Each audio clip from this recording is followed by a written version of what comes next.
Olá, alunos, aqui é a professora Fábia mais uma vez, dando início a mais uma aula, a uma gravação, e a gente continua falando sobre Grécia Antiga, só que agora vamos falar sobre Atenas.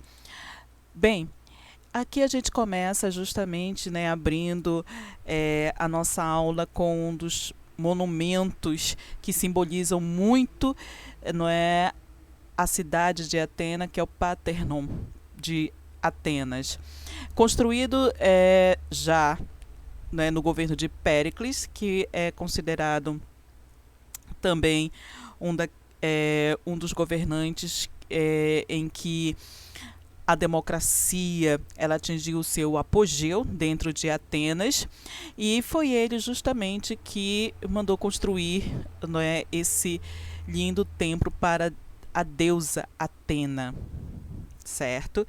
Então, infelizmente, é claro, nós temos as ruínas, mas a gente abre a aula de hoje justamente com esse templo, lembrando que a arquitetura, certo, grega, ela também inspira muito da nossa arquitetura hoje ainda. Bem, para vocês terem uma ideia de onde está Atenas, nós temos aqui uma figura, certo? Aqui nós temos a Grécia Antiga. Atenas está na Península da Ática, tá? É banhada aqui pelo Mar Egeu, certo? E aqui ao fundo o Mar Mediterrâneo. Na verdade, a Grécia como um todo ela está banhada pela bacia do Mar Mediterrâneo, certo? Que tem ali também, os mares menores, como o Mar Egeu, Jônio e outros, certo? Mas a Grécia como um todo é banhada pela bacia do Mar Mediterrâneo. Ok? E nós temos outras cidades também ali vizinhas, de Atenas, que é Tebas, Corinto e um pouco mais ao longe Esparta. E Atenas está na Península da Ática, não é? E uma coisa também que deve se salientar aqui, que é justamente por causa dessa localização geográfica que facilitou muito o comércio ateniense, certo? E o seu desenvolvimento também para o comércio marítimo e também para o desenvolvimento da marinha, em defesa, é claro, da sua cidade. Bem, a gente vai dividir a aula em duas partes, tá? Por que em duas partes? Porque é necessário falar de Atenas antes da democracia e também como é que ela fica após a democracia, tá? Então vamos lá. Atenas, a polis democrática, mas é claro que antes da democracia a gente vai falar aqui um pouquinho a respeito dela para a gente dar uma situada, do que é Atenas antes da democracia. Bom, Atenas foi fundada pelos jônios, situa-se no centro da planície da Ática, como eu mostrei na figura anterior. O centro original da cidade localiza numa colina chamada de Acrópole, do grego acros, alto, polis, cidade, tendo assim uma proteção natural contra ataques. É muito comum, as cidades antigas, inclusive, gente, isso se tornou muito presente até mesmo na construção dos castelos medievais, se procurar o terreno alto para a construção da cidade. Isso era a localização estratégica era importante justamente para prevenir ataques, de inimigos, tá? Parágrafo seguinte. Devido à pouca fertilidade dos solos da região, os atenienses lançaram-se à navegação marítima. E é claro, como eu falei para vocês ali, como ela é uma cidade que ela está banhada ali, pelo Mar Egeu, está dentro da bacia do Mediterrâneo, então, lógico que ela vai desenvolver a navegação marítima e, com isso, ela vai também desenvolver o comércio marítimo, tá? Continuando com o mesmo parágrafo, tornando-se assim excelentes marinheiros, chegando a dominar grande parte do comércio pelo Mediterrâneo. Olha aí a questão do comércio, como é essencial aqui, dentro dessas condições, digamos assim, da economia ateniense. Até meados do século 8 a.C., Atenas era governada por um rei que acumulava funções de juiz, sacerdote e chefe militar. Bem, aqui Atenas ela tem, como vocês podem perceber, alguns regimes políticos. Primeiro, nós temos uma monarquia em que o rei ele concentra aqui o poder de juiz, sacerdote, chefe militar. O que nós temos é que, como essa concentração de poder, nós temos também, por outro lado, uma aristocracia que é um governo, que é um grupo de pessoas que tem aí terras, que tem escravos, que tem acesso aos direitos políticos, que não quer ser mais governado por esse rei. E aí nós temos a ascensão desse grupo. A partir do momento que nós temos a ascensão desse grupo, Atenas ela passa a ser governada pelos arcondes que comandam o governo dessa cidade. Aí a gente tem democracia? Não. Não é a partir do momento que você derruba o rei que você tem a democracia. Não, nós temos uma aristocracia. Por quê? Porque o governo de poucos é um governo em que você vai limitar o governo da cidade a cidadãos, mas essa cidadania é exercida, infelizmente, por um pequeno grupo de pessoas. Quem são eles? E aqui a gente vai para os grupos sociais para vocês entenderem do que eu estou falando. Quem são esse grupo de pessoas privilegiadas que exercem poder dentro da sociedade ateniense, antes da democracia? Eles são, número 1 aí, eupátridas. Do grego bem-nascidos, formava a aristocracia rural. O que seria a aristocracia rural? São aqueles que detêm terras, que detêm poder, que vem a partir, claro, da terra, que é uma riqueza. Não esqueça que eles detêm aí as melhores terras, as terras mais férteis. Dono das melhores terras, que, diferente de Esparta, eram consideradas propriedade individual, ou seja, propriedade privada, e que monopolizava o poder político. O que eu quero dizer aqui e deixar bem claro é que aqui em Esparta, escravos, terra é uma propriedade privada. Ou seja, para adquirir, você precisa ter nome, ter nascido dentro de uma família, ou simplesmente para adquirir você precisa ter dinheiro, tá? Então aqui, tanto a terra quanto os escravos, eles são uma propriedade privada. Eles eram cidadãos a partir de 21 anos, mas tinham que ser de pai e mãe ateniense, somente os homens poderiam exercer a cidadania. Olha aqui, nós chegamos aqui ao perfil do que é ser cidadão. Então, dentro desse grupo chamado eupátridas, que eram os de bem-nascidos, que eram famílias aí derivadas dos fundadores da cidade, você tem simplesmente aqueles que são mais privilegiados, que vão exercer a cidadania e o poder dentro da cidade. Quem são eles? Apenas os homens, com 21 anos de idade, tinham que ser nascidos de pai e mãe ateniense, tá? Então, esses, num primeiro momento, antes do nascimento da democracia, vão exercer esse poder. A segunda categoria de atenienses, mas que não têm esse poder político, mas que são homens livres, são os georgóis. Formava uma segunda camada social composta a princípio por pequenos proprietários rurais que trabalhavam com seus familiares e produziam para a subsistência, tá? Muitos desses homens foram reduzidos à condição de servos e de escravos e aí se tornaram escravos por dívidas ou escravidão por dívida, juntamente com mulher e filhos, e pôde inclusive serem vendidos ao estrangeiro.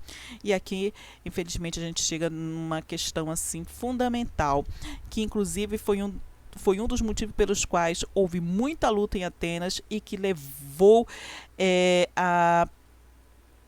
a necessidade de mudanças nessa sociedade, a escravidão por dívida. Então, olha só, nós temos grandes proprietários de terra, aqueles que esses proprietários, grandes proprietários de terra, eles são detentores de terra, de escravos e também mandam na cidade. E aí, por outro lado, você tem os georgóis, que são os pequenos proprietários rurais, tá? Esses pequenos proprietários rurais, gente, como eles são pobres, têm uma pequena propriedade ali apenas para se manter na subsistência. O que é subsistência? Produzir para se manter. Então, o que eles vão fazer? Muitas dessas pessoas vão emprestar né, bens ou dinheiro ou até mesmo sementes desses eupátridas acabavam devendo, e aí, como não tem condições de pagar, acabavam se tornando escravos por dívida. Ou seja, você é um ateniense, você é livre e por conta da sua condição social, não é, por sua dívida, você acaba se tornando um escravo. E dependendo da dívida, você acabava também transformando a sua esposa, filhos e assim por diante também em escravos. Na terceira categoria, nós temos os demiurgos, formava a terceira camada social, que eram os artesãos, ou seja, aqueles trabalhadores especializados que viviam na cidade, que trabalhavam na cidade. Viviam do próprio trabalho, porém normalmente em situação de pobreza. Quarta categoria, nós temos os metecos. Os metecos eram estrangeiros, normalmente comerciantes e sem direitos políticos. Então, gente, olha só, os metecos aqui, eles são, na verdade, muitas vezes gregos, certo? Só que são de outras cidades. Não esqueçam aqui que o privilégio é daquele que é de pai e mãe ateniense. Então, mesmo sendo grego, vindo de outra cidade, aqui você não exerce o poder político. E o último da categoria são justamente os escravos. Os escravos, como o próprio nome já indica, são homens no geral, né, enfim, que não têm liberdade e que são propriedade privada, diferente de Esparta, que o Estado fornece, que é uma propriedade do Estado. Aqui, eu só vou adquirir o escravo se eu tiver dinheiro para comprar. E é claro, por eles não serem homens livres, não vão exercer o poder político. Ainda continuamos em Atenas antes da democracia. Bem, vou ler aqui o parágrafo, diz assim: apossando-se das melhores terras cultiváveis, é claro, a aristocracia ateniense, composta pelos eupátridas, os bem-nascidos, tornou-se muito rica. Não é? E não esqueçam aí também do fato de que, não é, a partir do momento que uma pessoa se transforma em escrava, junto com a sua família, a partir da escravidão por dívida, ela também perdia a sua terra e essa terra passava a ser do credor, ou seja, daquele que empresta. Continuando. Além disso, emprestava dinheiro aos pequenos proprietários, que em caso de não pagamento da dívida perdiam seus bens, e aí incluía a terra e até mesmo a sua liberdade, tornando-se escravos, né, dos eupátridas. E aí você percebe que nós chegamos a um extremo aqui. Ou seja, a pessoa é um ateniense, ele é livre, mas ele deve, não é, ele não consegue pagar a dívida, transforma-se em escravo, dependendo do volume dessa dívida, toda a sua família se transforma em escrava e ele perde todos os seus bens e principalmente o pouco de terra que ele tem. Então, é uma situação extremamente grave. E é por conta dessas situações que o povo começa, né, a exigir reformas. Ou seja, reformas para que se amplie a necessidade de você ter também mais direitos, né, sendo compartilhados pela população. Tá? Vou continuar aqui com a leitura do slide. A insatisfação dos camponeses pobres, artesãos, comerciantes foram aumentando até que estourou revoltas contra o domínio aristocrático. Como essas lutas ameaçavam não só o poder político dos eupátridas, mas inclusive a propriedade, a aristocracia foi forçada a ceder às exigências dos camponeses. Ou seja, como começou a surgir muitos conflitos, né, entre aqueles que detêm o poder e os eupátridas, aliás, entre os camponeses principalmente, então, inclusive com medo de perder propriedades, enfim, a aristocracia né, vamos acalmar aqui os ânimos, não é? Enfim, a crise, então vamos fazer algumas reformas. Essas reformas foram feitas por basicamente dois grandes legisladores, Drácon e Solo. Tá? A primeira reforma aí foi de Drácon, tá? Drácon redigiu um código de leis escritas. Essas reformas, porém, mantiveram a escravidão por dívida e os privilégios da elite. O que o Drácon fez, na verdade? Gente, a legislação dentro da cidade de Atenas, ela era passada através da oralidade, ou seja, era passada através simplesmente não é, da tradição oral. Não tinha lei escrita. E aí vem a questão, certo? Se existe só lei escrita, como é que eu vou saber, né, como é a condenação por um crime? Onde é que está escrito?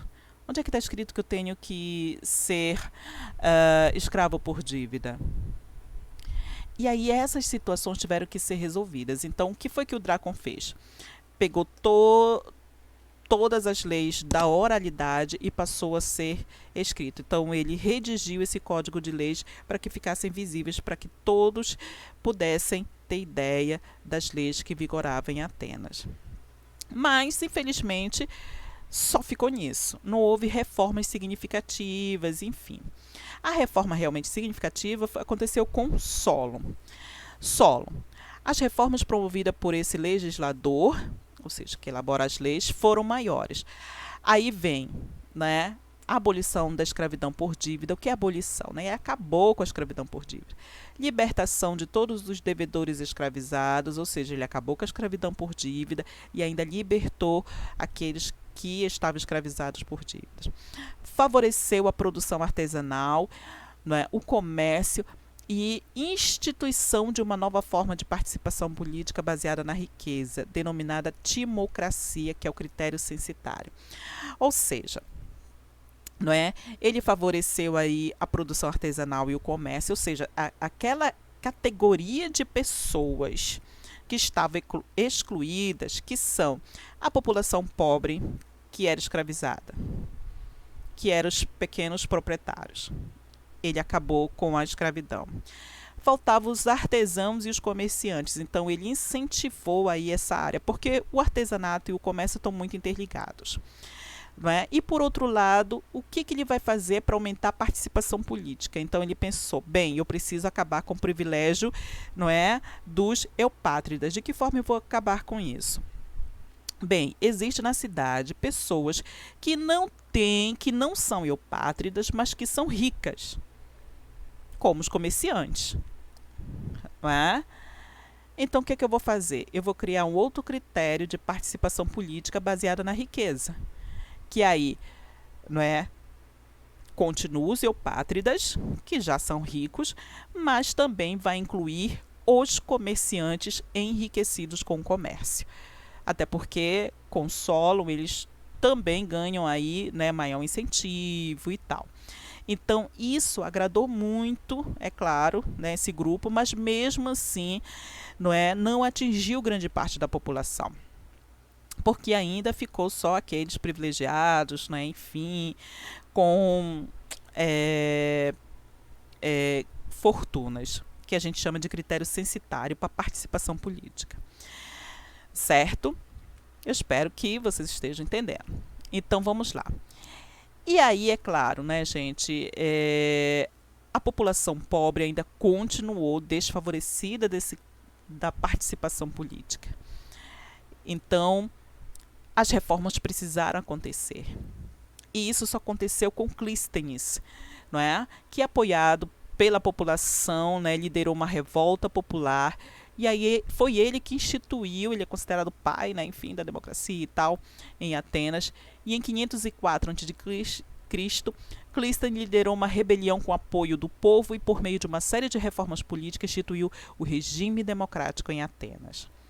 Tá? Ou seja, ele que criou a democracia, os atenienses criaram a democracia, mas entendam que uma coisa é a democracia ateniense e uma coisa é a democracia hoje. O que a gente está trabalhando é a democracia ateniense, depois a gente vai falar sobre democracia hoje, tá?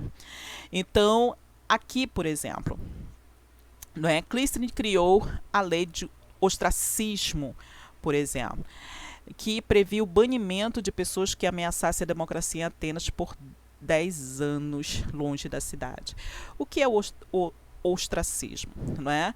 Todos aqueles que, por exemplo, queriam usurpar o poder dentro da cidade, né? Queriam dar o golpe, se tornarem tiranos dentro da cidade, certo? Eles eram punidos com o banimento da cidade, ou seja, eles eram mandados embora da cidade, eles perdiam os direitos políticos e a família poderia acompanhar eles ou não. Eles ficavam excluídos dos direitos políticos e longe da cidade por 10 anos. Tá? Quem eram os cidadãos em Atenas após as reformas de Clístenes? Eram apenas os homens a partir de 18 anos, nascidos de pai e mãe ateniense. Ou seja, o que nós temos a partir daqui? Acabou o critério, gente, de sangue. Sabe aquele critério de família? Ah, eu sou eupátrida? Acabou. Acabou o critério, tá, de riqueza, a timocracia, baseado na riqueza. O que temos agora? Todos podem votar, mas apenas os homens. Tá? A partir de certa idade, que é 18 anos, mas tem que ser nascido de pai e mãe ateniense. Por quê? Não é? Eles estão aí dando privilégios àqueles, claro, né, que nascem dentro da cidade. Não esqueçam que existe um preconceito aí, certo, dos atenienses, aliás, dos gregos de modo geral, com aqueles que não nascem nas suas respectivas cidades. E quem está excluído dessa democracia? Quem ainda continua?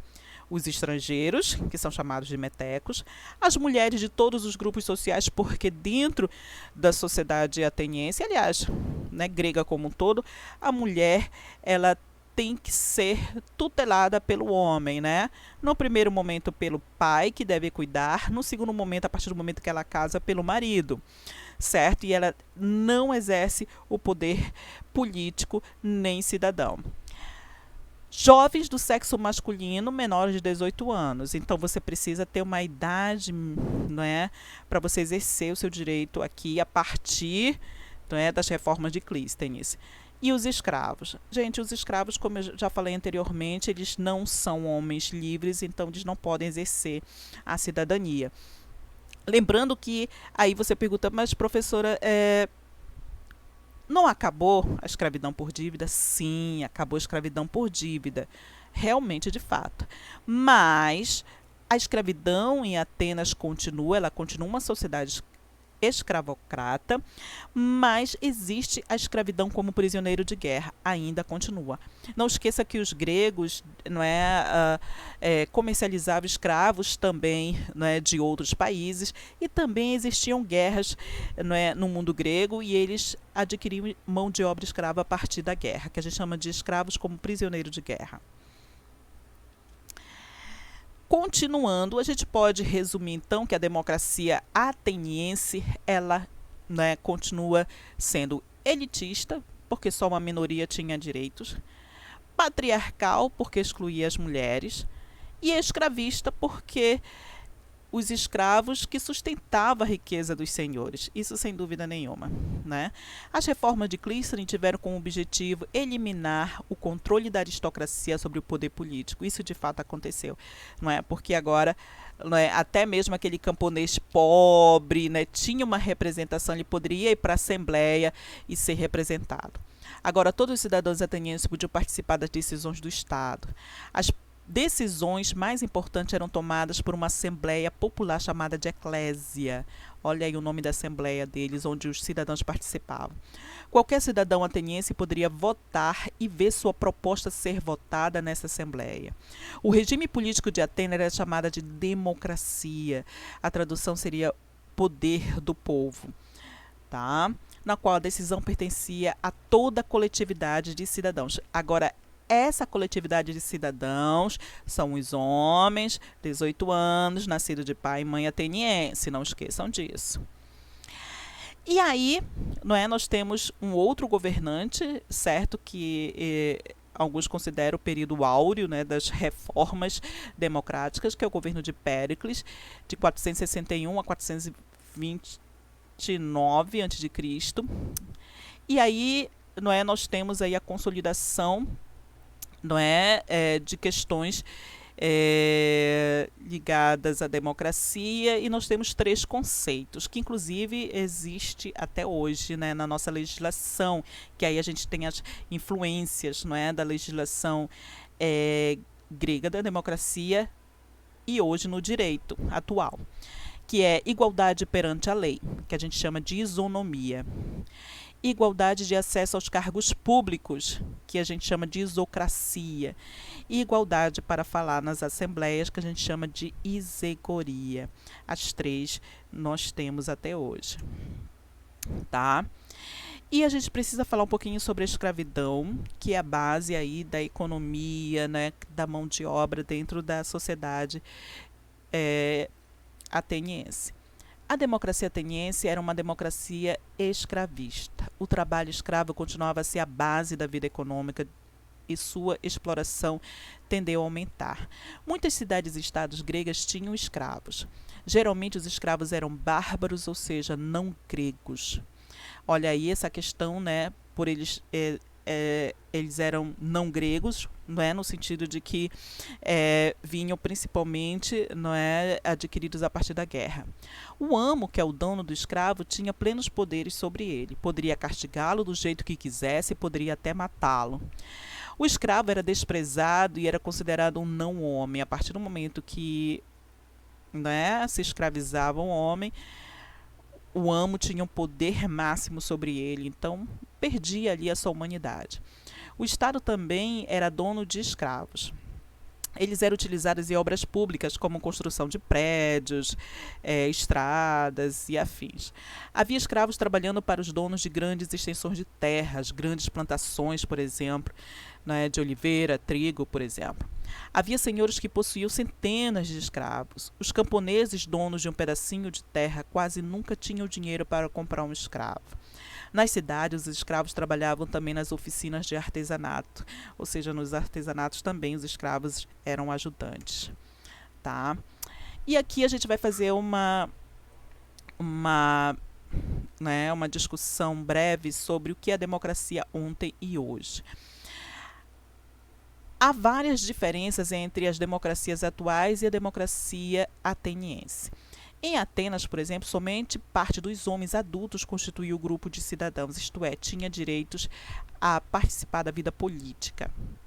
Hoje, a sociedade democrática, a cidadania é uma condição a que todos os seus membros têm direito, ou seja, a partir do momento, até mesmo, gente, quando um bebê está no ventre da mãe, ele já tem direitos, né? A mãe já está cuidando ali daquela criança, ela tem direitos, não é? Ela tem direito a todo o seu pré-natal, né, num posto, certo? Mesmo que o posto não tenha condições, muitas vezes, de atender todas as de forma satisfatória, mas ela tem direito a ser atendida, não é? Ali no posto de saúde de forma gratuita, certo? Então, a criança já tem, quando ela nasce, ela já tem direito a uma certidão de nascimento, de graça no cartório, junto com seu CPF. Isso vai garantir também que ela tenha condições de ter vacinas, de consultas. Então, isso também é exercer a cidadania, tá? E isso vai abrindo uma série de outros direitos também. Né? Às vezes eu brinco assim que sem uma identificação a pessoa não é nada. Então você não consegue nada sem uma identificação. Uma pessoa sem um nome não é nada, não é? Aqui no Brasil. Outra grande diferença é que em Atenas a democracia era direta. Ou seja, todo cidadão apresentava-se pessoalmente na Assembleia Eclésia para votar sobre diferentes assuntos da vida pública. Ou seja, em Atenas, certo, você tinha que exercer o seu direito diretamente na Assembleia. Quando era convocada uma Assembleia, você tinha que ir diretamente votar a partir do momento que você levanta a mão, né, podia falar diretamente. É claro que isso é possível porque o número de pessoas dentro da cidade era muito pequeno e também o número de cidadãos também é pequeno. Hoje isso é muito complicado porque, né, o número de pessoas que vivem dentro de uma cidade é muito grande. Até porque, graças a Deus, não é? A cidadania ela foi ampliada para todos, indistintamente, certo? Independente da cor, da condição social, do grupo social, não é? Da religião, enfim, certo? Então, hoje a gente diz que a nossa democracia ela é representativa. Não é? No último parágrafo aqui do slide diz assim: hoje as democracias são representativas, ou seja, o cidadão elege os políticos, que são os prefeitos, governadores, presidentes, vereadores, senadores, para representá-los nos diferentes órgãos da administração pública. Não é? Por que é representativa? Porque se tornou a nossa sociedade muito complexa e a gente simplesmente, não é, imagina reunir toda a galera hoje numa praça pública para discutir sobre política, para decidir sobre o que fazer da cidade, não é? Então, é claro que a gente discute, sim, não é? Nos centros comunitários, nas assembleias de partidos, mas quando se os principais órgãos, nossas instituições, elas foram criadas justamente para nos representar. Não é? São eles que realmente, de fato, decidem, mas não decidem isoladamente da gente. E aí que vem o nosso papel enquanto cidadão. Né? Não basta apenas a gente votar e esquecer do político que a gente que está nos representando. A gente tem que fazer pressão para que ele possa realmente, de fato, nos representar. Não é? Então, repetindo, democracia grega, ateniense, ela é uma democracia direta, porque o cidadão vai lá e vota, fala diretamente. Hoje nós temos uma democracia representativa, certo? Então a gente vai ficar por aqui. Quem tiver dúvida, se comunique, tá? Obrigada mais uma vez.